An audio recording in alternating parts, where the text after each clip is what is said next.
Gengis Khan était un empereur mythique dont les actions envers les femmes étaient d'une brutalité sans pareille. Sa présence inspirait la peur et son nom suffisait à faire trembler ses sujets. Le vaste empire mongol était sous sa domination et il infligeait des châtiments cruels.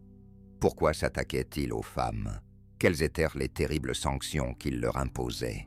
Gengis Khan croyait fermement que son pouvoir et son règne sur le monde étaient liés au caillot de sang qu'il portait sur l'une de ses mains depuis sa naissance. Au fil des années, Gengis Khan cherchait à se venger de la tribu tartare qui avait assassiné son père et laissé sa famille se mourir de faim. Lui et son armée ont envahi cette tribu, exterminant chaque homme tartare. Pékin était le territoire qu'il avait choisi de conquérir. Pendant longtemps, lui et ses troupes ont affamé les habitants de la ville, les poussant à recourir au cannibalisme et à tuer leurs proches pour survivre. Il les a brûlés vifs, tirant une certaine satisfaction de leur mort. Son attitude implacable inspirait la terreur et il était considéré comme un être malveillant. Le sol de Pékin était recouvert de graisse humaine et une montagne d'os s'élevait sur place. Cet endroit avait des airs d'enfer et il en était le démon. Son attrait pour les femmes rivalisait avec son désir de conquérir des territoires.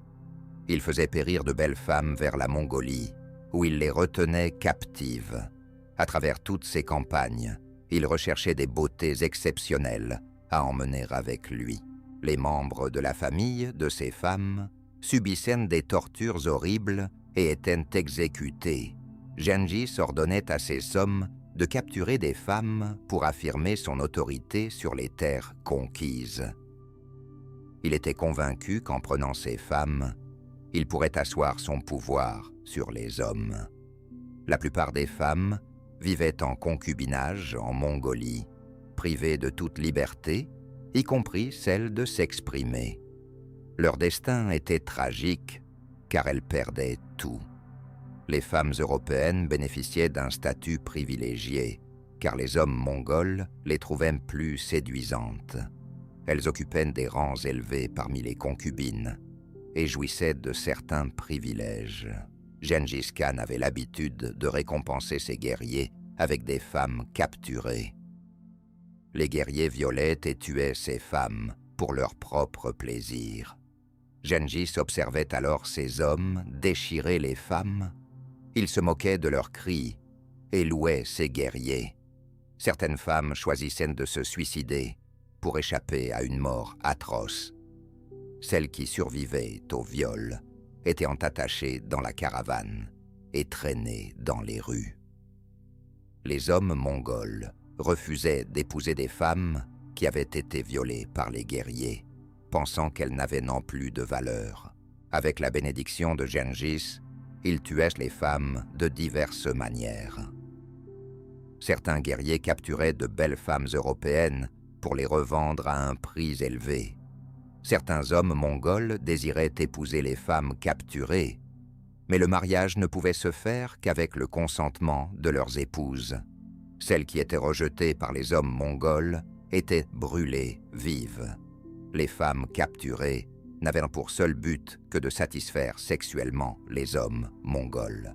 Elles perdaient tous leurs biens, dépouillées de tous les bijoux offerts par leurs maris et leurs pères.